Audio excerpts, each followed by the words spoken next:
Hi, thanks very much, Susie. And thanks for inviting me to speak at this really important meeting this evening. It's very obvious that Britain is a junior partner to the United States, as Vijay has just said, but it doesn't mean that Britain is irrelevant or lacks influence. Britain's role has been key in a number of US wars, not so much because of its military contribution, as for the diplomatic cover provided for US aggression. Over Iraq, for instance, allowing the United States to claim it was acting for a coalition of the willing, rather than simply launching an illegal war on its own.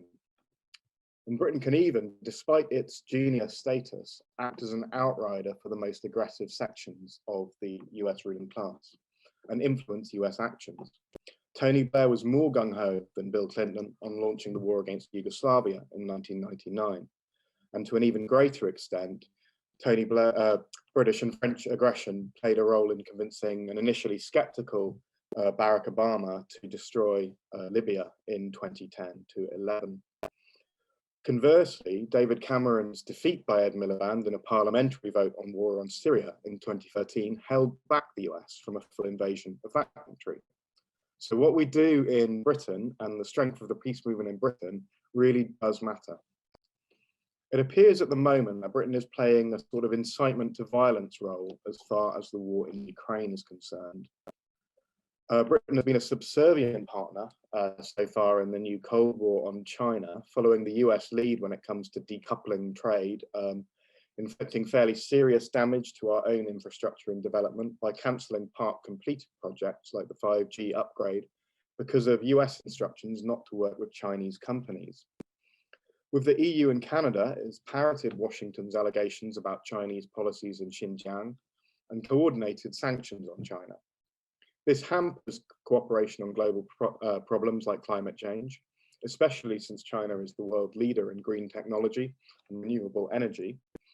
And it took the early form of restrictions on Chinese exports of solar panels and wind turbines. We're seeing artificial panic being whipped up by reactionary Tories like Ian Duncan Smith and right-wing papers like the Daily Telegraph about Chinese influence in British institutions, which have the practical effect of disrupting joint scientific research and encouraging the racist persecution of Chinese people working over here. This is obviously negative and has echoes of anti-Chinese witch hunts in the United States, particularly under Donald Trump, and in Australia. But it's very much the dog wagging the tail, if you like. The United States sets the line and Britain follows. Unfortunately, Britain's attitude since the Russian invasion of Ukraine has been, if anything, more reckless than that of Washington itself. Britain has dismissed and attacked half-hearted efforts by NATO members such as France to seek a ceasefire and negotiated solution, with Liz Truss insisting that nothing short of Russian defeat will do. The Stop the War coalition has been right to characterize that stance as being willing to fight Russia to the last drop of Ukrainian blood. The war in Ukraine is costing thousands of lives. Given Russia's far larger size and military, Russian defeat is only conceivable as a result of one of two scenarios.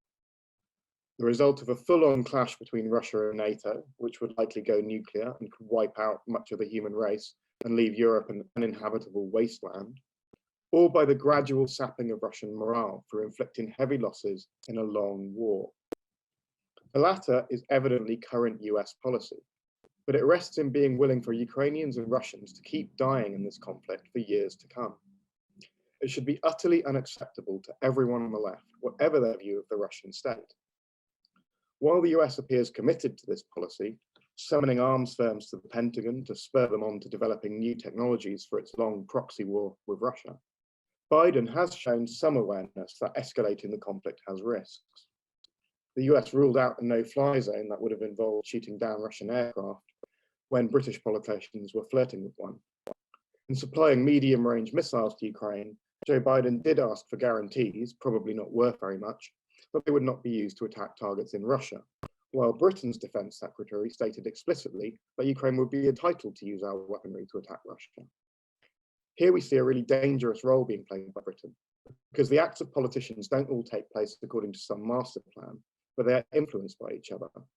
Just as Germany has been pressed to send more armaments to Ukraine for fear of looking like it's doing less than other NATO states, British belligerence eggs the US on and influences Biden because he fears being outflanked domestically by hawkish Republican politicians. Each such escalation undermines the chances of a negotiated peace and raises the risk of a direct clash between Russia and NATO. That places huge responsibility on us in the British peace movement to build opposition to this proxy war, to oppose attempts to paint supporters of peace as traitors whose views are apparently now unacceptable in the party of organised labour. We have to build organisations like No Cold War, like Stop the War and CND, and build a mass movement for peace which is stronger even than that which marched against Iraq. War between NATO and Russia would be horrific, and Britain's position on all of this really does matter. Thanks very much.